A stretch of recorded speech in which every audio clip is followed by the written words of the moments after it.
Salutations everybody, it is Matty here today with a quick Borderlands 3 news update. In today's video, we're going to be going over all of the character bios for the Vault Hunters we are going to play as in Borderlands 3, which I find terribly exciting. So we're going to learn a little bit about their personality, some of them about their actual past, and we're going to add a little bit of speculation on top of that. Now, I remember seeing on Randy Pitchford's Twitter account that they were considering starting up a Borderlands 3 cosplay program, and I believe this is part of it, because if you go to the Borderlands media section under downloads, which I will have linked in the description down below, you can find a cosplay guide, and underneath the cosplay guide we get full looks at the renders of these characters in 3D, little bits of details like their class mods, but more importantly are the bios, which we will read through together right now. And we're going to start off with Amara the Siren, a hero born in the slums of Partali. Amara is most at home on the battlefield or in a brawl. Never content to stand idly by, she uses her siren abilities to smash oppressors and dismantle her foes.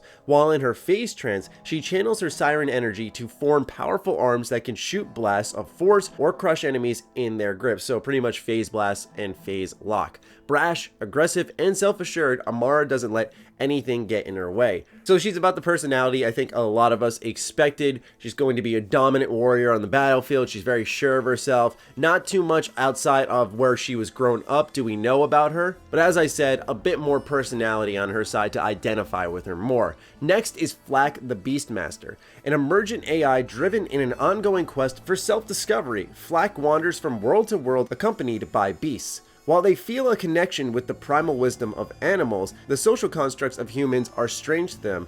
On their endless hunt, Flack's loyal Skag, Spider Ant, and Jabber companions help them track and claim their quarry, be it human, vault monster, or anything in between. So I like this idea that Flack is a wanderer. One of the biggest pieces of speculation tied to Flack right now is that he is actually Loaderbot. I mean, if you look at just the heads right now, imagine if they added this into Borderlands 3 as a customizable cosmetic. I think a lot of people would go, oh wow, this actually fits and this could be Loaderbot, but I think Gearbox could do that for fun anyway. Now, what held a couple people back on fully buying into the idea of Flack being Loaderbot were the finger count. We see that Flack is missing one, which could mean that either A, something happened between Tails and now, or B, that it's just not Loaderbot at all. Personally, I don't think a finger change dismisses the possibility of Flack being Loaderbot, but I also believe this is something we're not going to figure out until we get our hands on the full game and dive right into it. Third is Mos the Gunner. Once a soldier in the Vladov Army's Ursa Corps, Mos left their service to pursue her own mercenary interests and hunt for vaults. When the going gets tough, she can use her Digistark pack to summon her heavy mech Iron Bear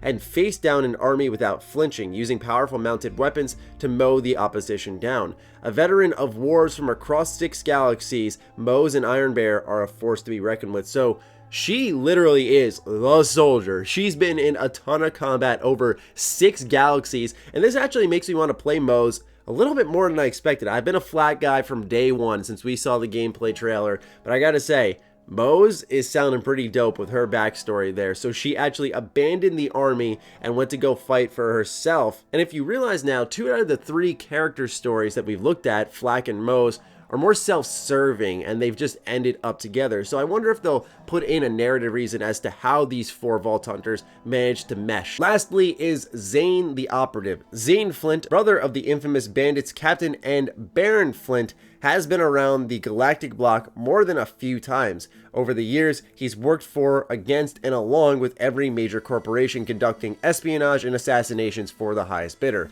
With cutting-edge technology and decades of mercenary experience, Zane uses his Sentinel drone and other gadgets to disorient, disrupt, and destroy his targets. So yes, Baron Flint, the guy that you may actually recognize because Borderlands Game of the Year Edition came out, and you actually fight Baron Flint at one point in time. So I thought this connection back to Borderlands 1 was really cool, but also another interesting bit of speculation that's tied to Zane is that he's actually Jack the Doppelganger, and that was actually Zane we were playing as because the kits are similar in that game, and now we know that Zane was working for all these corporations. I imagine Hyperion was one of them, and if he came in, disguised himself as Jack, and teamed up with some of the Vault Hunters for the pre-sequel for whatever reasons. All in all, I thought it was actually pretty interesting, that bit of speculation, but we'll see if that ever comes true. A lot of these characters have some mystery around them, some allure, and we cannot wait to dig in. Anyway, that'll do it for your Borderlands 3 news update. Just some information on the characters we're playing as, personality wise,